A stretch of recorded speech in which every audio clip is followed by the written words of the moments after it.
Welcome students.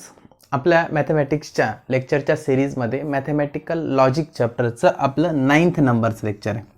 आणि ह्या 9th नंबरच्या लेक्चरमध्ये आपण जो काही टॉपिक घेणार आहे तो टॉपिक आहे टोटोलॉजी, कॉन्ट्राडिक्शन अँड कंटिजन्सी. आता ह्या ज्या टॉपिकचं बेसिक ते मी मागच्या लेक्चरमध्ये म्हणजे लेक्चर नंबर 8मध्ये मी एक्सप्लेन केलेलं आहे. याचं बेसिक पण एक्सप्लेन केलेलं आहे आणि ह्या टॉपिकचे 3 एक्झाम्पल म्हणजे आपण सध्या काय सोडवतोय तर आपण सध्या एक्सरसाइज 1.2 सोडवतोय आणि एक्सरसाइज 1.2चा question number 3 सोडवतोय.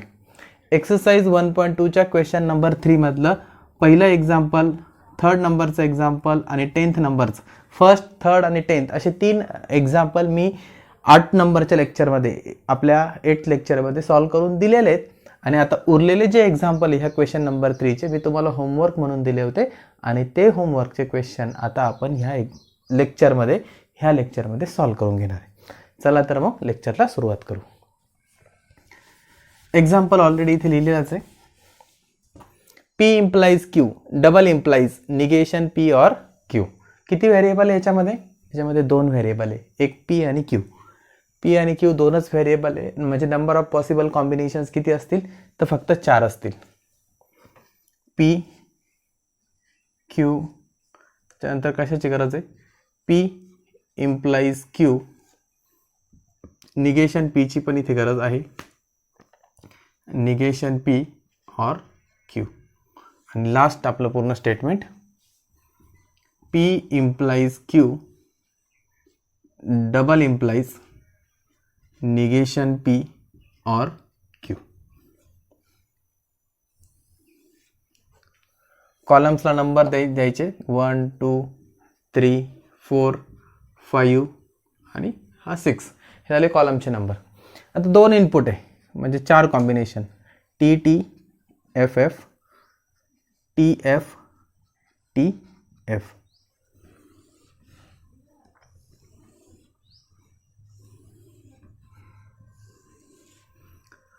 P implies Q. Implication काय सांगतो? इम्प्लिकेशन सांगतो पहिला ट्रू आणि दुसरा फॉल्स असेल तर फॉल्स, बाकी सर्व ट्रू. मग चेक करायचं पहिला ट्रू दुसरा ट्रूच आहे, पहिला ट्रू दुसरा फॉल्स, इथे एफ येईल, बाकी टीच येईल, फक्त टीच येईल. निगेशन P म्हणजे कॉलम नंबर 1चा निगेशन काय येईल? हा F F T T. Negation P म्हणजेच कॉलम नंबर 4 और क्यू म्हणजे कॉलम नंबर 2. कॉलम नंबर 4 आणि कॉलम नंबर 2चा ऑर करायचा. ऑर काय सांगतो? दोघंही फॉल्स असतील एफ और एफ एफला एफ घ्यायचा, बाकी सर्व ट्रू. मग आता कॉलम नंबर 2 आणि 4 घ्यायचे, टी एफला टी येईल, एफ एफला एफ घ्यायचा म्हणजे इथे एफ येईल, त्याच्यानंतर टी टीला तर टीच येईल आणि टी एफला पण टीच येईल. Last P implies Q. P implies Q म्हणजे 3rd नंबरचा कॉलम डबल इम्प्लाइज 5 नंबरचा कॉलम. आता डबल इम्प्लिकेशन काय सांगतो? डबल इम्प्लिकेशन सांगतो दोघंही जर सेम असतील तर ट्रू म्हणजे टी आणि दोघं जर वेगवेगळे असतील तर फॉल्स म्हणजे एफ. मग आता 3 आणि 5 नंबरचा कॉलम चेक करायचा.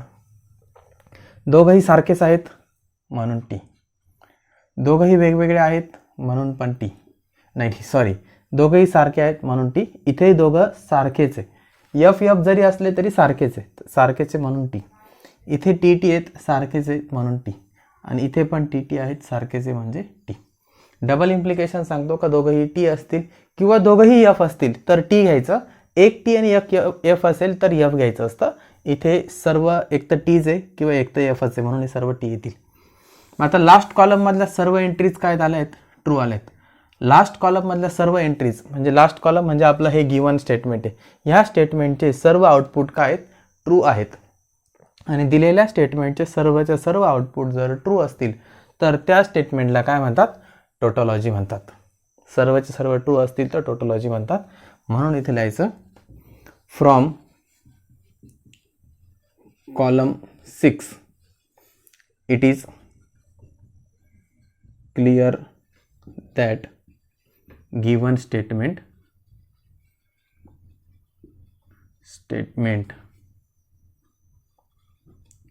is a tautology.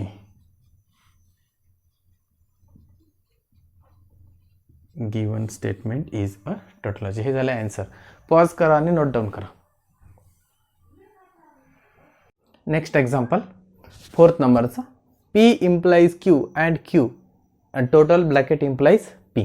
याच्यामध्ये पण दोनच व्हेरिएबल आहेत, P आणि Q, म्हणजे 4च कॉम्बिनेशन असतील. कॉलम्स घ्यायचे, पहिला P, दुसरा Q, P इम्प्लाइज Q, त्याच्यानंतर P implies Q and Q, आणि last P implies Q and Q implies P.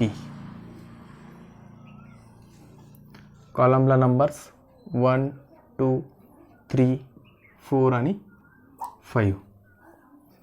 दोन इनपुट्स आहे, 4 combination TT, FF, TF, TF. आता इथून पुढे आपल्याला रूल्स अप्लाय करायचे आहेत. P implies Q. P implies Q, implication सांगतो. पहिला ट्रू दुसरा फॉल्स असेल तर फॉल्स. मग पहिला ट्रू दुसरा पण ट्रू आहे, मग T.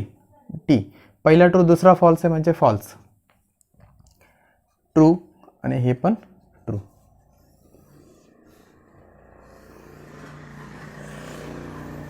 Next P implies Q म्हणजे कॉलम नंबर 3 अँड Q म्हणजे कॉलम नंबर 2.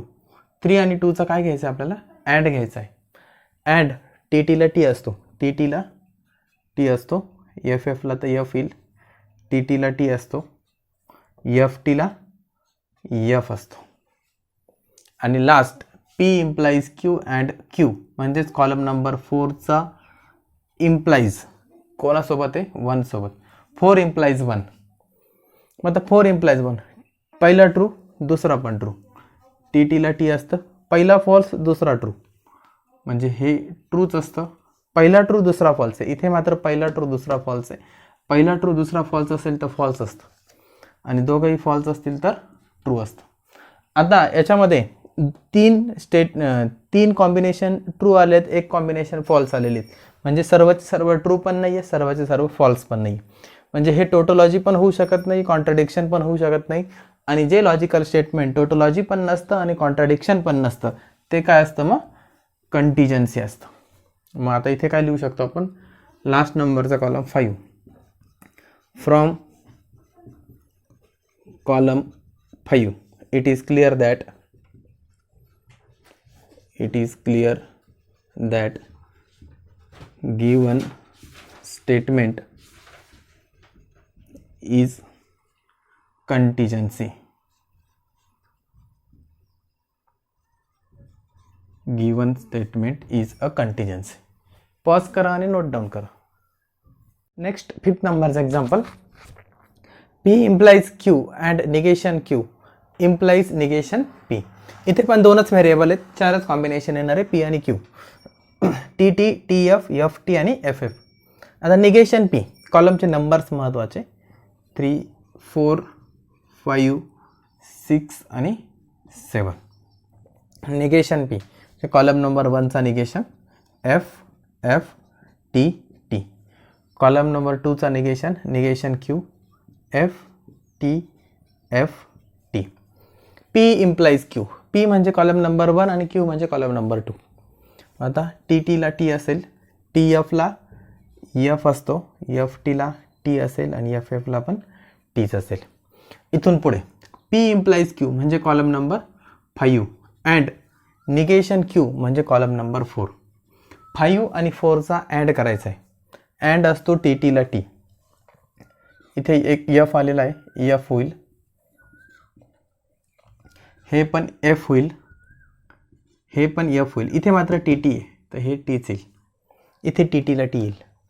त्यानंतर आता हे P implies Q and negation Q म्हणजेच column number 6 implies negation P.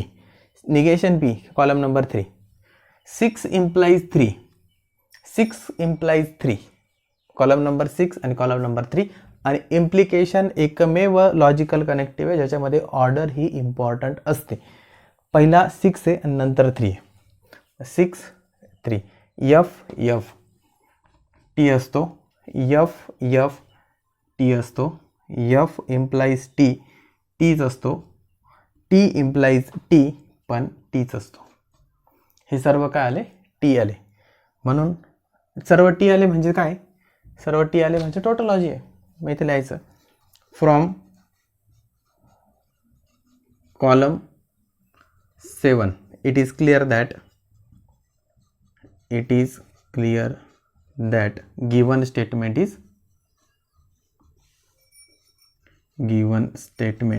is a tautology. Given statement is a tautology. Pause करा आणि note down करा. Next example question number 3 चा 6 नंबरचा example. P double implies Q and P implies negation Q. एकदम simple example दिलेलं आहे. Table मी already बनवून ठेवलेला आहे. कॉलम्सला नंबर दिलेले आहेत 1 2 3 4 5 6. आता व्हेरिएबल्स किती? नंबर ऑफ व्हेरिएबल्स फक्त 2 आहेत, P आणि Q. त्याच्यामुळे 4 कॉम्बिनेशन्स असतील. म्हणून TT FF TF TF.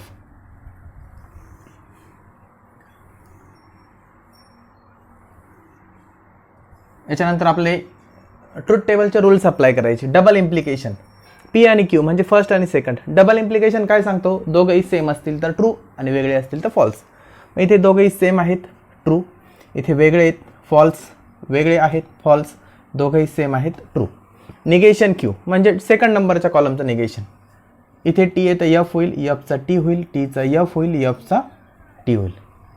P implies negation Q. P म्हणजे कॉलम नंबर 1 आणि इम्प्लाइज निगेशन Q म्हणजे कॉलम नंबर 4. 1 इम्प्लाइज 4.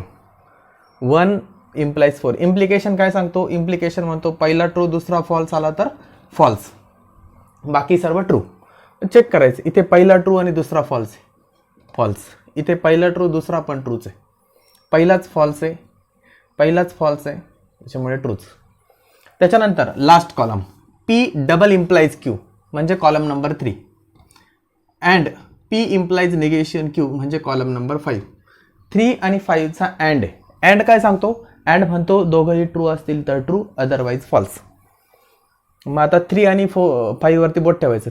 TF म्हणजे हा F येईल, FT म्हणजे हा F येईल, FT हा पण F येईल. पण लास्ट कॉलम मात्र काय? TT म्हणजे हा काय? T येईल. आता याच्यामध्ये 3 एंट्रीज फॉल्स आलेल्या आहेत, 3 एंट्रीज F आल्या आहेत, पण एक एंट्री मात्र T आलेली आहे. म्हणजे हा ना टोटोलॉजी होऊ शकतो ना कॉन्ट्राडिक्शन होऊ शकतो. टोटोलॉजी नाही, कॉन्ट्राडिक्शन नाही, म्हणजे हा काय असला पाहिजे? कंटिजन्सी. मग इथे लिहायचं from column 6, from column 6 the given statement is a contingency. Given statement is a contingency. Pause करा आणि नोट डाऊन करा. Next example number 7. Negation of negation Q and P and Q. इथे पण 2च व्हेरिएबल आहेत, P आणि Q. आणि टेबलमध्ये मी ऑलरेडी कॉलम्स लिहून ठेवलेले आहेत.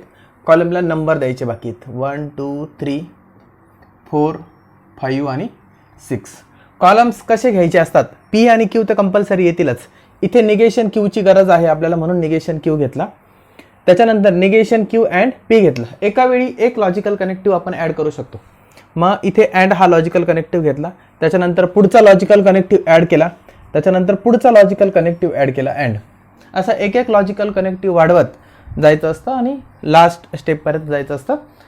मग कॉलम्स कितीही लागो असं काही नियम नसतो का 5च कॉलम पाहिजे का 6च कॉलम पाहिजे. कॉलम कमी जास्त होऊ शकतात, पण एका कॉलम नंतर पुढच्या कॉलममध्ये जाताना एकच लॉजिकल कनेक्टिव्ह वाढला पाहिजे. त्याच्यामुळे लॉजिकल कनेक्टिव्ह एक वाढल्यामुळे व्हेरिएबल पण एकच वाढतो. कधी कधी फक्त लॉजिकल कनेक्टिव्हच वाढतो, व्हेरिएबल वाढत पण नाही. जसं इथे झालंय 4 नंबरमध्ये बघा निगेशन Q अँड P आहे आणि इथे फक्त negation of negation Q and P आहे. म्हणजे व्हेरिएबल वाढला आहे का? एखादा P एखादा Q वाढला आहे का? तर नाही वाढला आहे, फक्त निगेशनचं चिन्ह वाढलं आहे. अशा पद्धतीने कॉलम्स बनवायचे असतात आणि हे फक्त आणि फक्त प्रॅक्टिसनेच होणार आहे. एक्झाम्पल सॉल्व करू आपण. निगेशन Q काय होईल? हे Tचा F होईल, Fचा T होईल, Tचा F होईल, Fचा T होईल. Negation Q and P. Negation Q म्हणजे 3rd नंबर अँड P म्हणजे 1st नंबर. 3 and 1, 3 आणि 1चा ॲड करायचा. ॲड म्हणजे टी टीला टी असतो. आता हा टी एफ आहे, एफ होईल, टी टीला टी होईल, एफ एफला एफ होईल आणि एफ टीला पण एफच होईल. नेक्स्ट निगेशन म्हणजे 4th नंबरच्या कॉलमचा निगेशन आहे. एफचा टी होईल, टीचा एफ होईल, एफचा टी होईल, एफचा टी होईल. लास्ट 5 नंबरचा कॉलमचा अँड क्यू सोबत. क्यू म्हणजे 2nd नंबरचा कॉलम. 5 आणि 2चा अँड. मग एक बोट 5 वरती ठेवायचं आणि एक बोट 2 वरती ठेवायचं म्हणजे 5th नंबरचा कॉलम आणि 2 नंबरचा. दोघंही टी आहे, टीच होईल. दोघंही एफ आहेत, एफ होईल. टी आहे, टी होईल, एफ टी, एफ होईल. म्हणजे याच्यामध्ये टी पण आले आणि एफ पण आले. टी पण आले आणि एफ पण आले म्हणजे हे काय आहे, तर हे कंटिजन्सी आहे. इथे लिहायचं from column 6 it is clear that given statement is a contingency. Given statement काय आहे तिथे, कंटिजन्सी. पॉज करा आणि नोट डाऊन करा. नेक्स्ट एक्झाम्पल, क्वेश्चन नंबर 3चा example number 8. P and negation Q double implies P implies Q. आता याच्यामध्ये पण 2च व्हेरिएबल आहेत. सेम एक्झाम्पल आहे मागच्या एक्झाम्पलमध्ये, यांच्यामध्ये काहीही जास्त बदल नाही. तुम्ही पॉज करून तुम्ही स्वतः सॉल्व करून बघू शकता. निगेशन क्यू म्हणजे हे काय होईल, F T F T. P and negation Q column number 1 आणि 3चा अँड टी एफ, एफ होईल, टी टीचा टी होईल, एफ एफचा एफ होईल, एफ टीचा पण एफच होईल. P implies Q. पी आणि क्यू म्हणजे 1st आणि 2nd. दोन्ही टी आहे, टीच असेल. पहिला ट्रू दुसरा फॉल्स असेल तर फॉल्स. एफ टीला टी आणि एफ एफला पण टी. लास्ट कॉलम महत्त्वाचा आहे. पी अँड निगेशन क्यू म्हणजे 4th नंबरचा column. Double implies P implies Q म्हणजे 5 नंबरचा कॉलम. 4 आणि 5चा डबल इम्प्लिकेशन. डबल इम्प्लिकेशन सांगतो, दोघं सारखे असतील तर ट्रू आणि वेगवेगळे असतील तर फॉल्स. आता 4 आणि 5 चेक करायचे. एफ टी एफ होईल, टी एफ एफ होईल, एफ टी एफ होईल, एफ टी एफच होईल. सर्व काय आले, एफ आले. सर्व एफ आले म्हणजे हे काय, सर्व एफ आले म्हणजे हे कॉन्ट्राडिक्शन आहे. आता from column 6 it is clear that given statement is contradiction. Given statement is contradiction. Pause करा आणि नोट डाऊन करा. क्वेश्चन नंबर 3चा 9 नंबरचं एक्झाम्पल, व्हिडिओचं लास्ट एक्झाम्पल. क्वेश्चन नंबर 3 मध्ये टोटल 10 एक्झाम्पल होते, त्यातले 3 एक्झाम्पल अगोदर आपण सॉल्व केलेत. 10 नंबरचं एक्झाम्पल, 10 नंबरचं एक्झाम्पल पण ऑलरेडी आपण सॉल्व केलेलं आहे. त्याच्यामुळे ह्या व्हिडिओचं हे लास्ट एक्झाम्पल आहे. आणि आज आपण जेवढे एक्झाम्पल घेतले जवळपास सर्व 2 व्हेरिएबलचे होते. हे 3 व्हेरिएबलचे थोडं वेगळं एक्झाम्पल आहे. तर वेगळं कसं, तर पी क्यू आणि इथे आर आहे. पी क्यू आणि आर असे 3 व्हेरिएबल आहे. आणि जर व्हेरिएबल 3 असतील, जर व्हेरिएबल म्हणजे स्टेटमेंट लेटर्स जर 3 असतील तर नंबर ऑफ कॉम्बिनेशन्स या 8 असतात. मग या ठिकाणी ट्रूथ टेबलमध्ये 8 रोज असतील. नंबर ऑफ कॉम्बिनेशन्स वाढल्या म्हणजे त्या रोज वाढल्या. तर आता याच्यासाठी मी तुम्हाला सांगितलं काय करायचं. पी क्यू आणि आर तिघे असल्यावरती पीसाठी काय घ्यायचं, 4 वेळा टी घ्यायचा, 4 वेळा एफ घ्यायचा. त्याच्यानंतर 4च्या निम्मे 2 म्हणजे क्यूसाठी 2 वेळा टी घ्यायचा, 2 वेळा एफ घ्यायचा, 2 वेळा टी घ्यायचा, 2 वेळा एफ घ्यायचा. आणि 2च्या निम्मे 1 म्हणजे एकदा टी घ्यायचा, एकदा एफ घ्यायचा, एकदा टी घ्यायचा, एकदा एफ घ्यायचा, एकदा टी घ्यायचा, एकदा एफ घ्यायचा, एकदा टी घ्यायचा, एकदा एफ घ्यायचा. हे झालं आपल्या इनपुटच्या कॉम्बिनेशन्स. आता इथून पुढे टेबलचे रूल्स यूज करायचे. निगेशन पी, पी म्हणजे 1st नंबरचा कॉलम, त्याचं निगेशन. 4 वेळा एफ येईल आणि 4 वेळा टी. त्यानंतर negation P implies Q. Negation P म्हणजे 4th नंबरचा कॉलम आणि इम्प्लाइज क्यू म्हणजे 2 नंबरचा कॉलम. तर आता 4 आणि 2 इम्प्लिकेशन सांगतो. पहिला ट्रू आणि दुसरा फॉल्स असेल तर फॉल्स. पहिलाच फॉल्स आहे म्हणजे ह्या ट्रूच आहे. इथे पण पहिलाच फॉल्स आहे, इथे पण पहिलाच फॉल्स आहे आणि इथे पण पहिलाच फॉल्स आहे. आता इथे पहिला ट्रू दुसरा ट्रू म्हणजे हे पण ट्रूच येईल, पहिला ट्रू दुसरा ट्रू हे पण ट्रूच येईल, पहिला ट्रू दुसरा फॉल्स, पहिला ट्रू दुसरा फॉल्स आला तर फॉल्स असतं, पहिला ट्रू दुसरा फॉल्स आला तर फॉल्स असतो. शेवटचे 2 एफ आले. त्याच्यानंतर पी अँड आर, पी म्हणजे फर्स्ट आणि आर म्हणजे थर्ड, 1 आणि 3 दोघांमध्ये अँड सांगतो टी टीला टी असतो म्हणून, तर मग इथे टी टीला टी येईल, इथे यफ, इथे टी टीला टी येईल, इथे यफ आणि पुढे तर पी कंपल्सरी यफच आहे, सर्व यफ येतील. Last column negation P implies Q म्हणजेच 5 नंबरचा कॉलम, त्याचा अँड पी अँड आर म्हणजे 6 नंबर. 5 आणि 6 मध्ये ॲड करायचं आहे, शेजारी शेजारीचे. टी टीला टी असतो, टी टीला टी, टी एफला यफ, टी टीला टी, टी एफला एफ आणि पुढचे सर्व काय येतील, एफच येतील. हा झाला आपला टेबल. आता टेबलच्या ह्या स्टेटमेंटच्या कॉलममध्ये, लास्टच्या कॉलममध्ये टी पण आला, एफ पण आला, म्हणजे हे टोटोलॉजी पण नाही आहे आणि कॉन्ट्रडिक्शन पण नाही. आणि जे टोटोलॉजी पण नसतं आणि कॉन्ट्रडिक्शन पण नसतं ते काय असतं, कंटिजन्सी असतं. म्हणून from column 7 it is clear that given statement is a contingency. Given statement काय तर कंटिजन्सी. पॉज करा आणि नोट डाऊन करा. थँक्यू.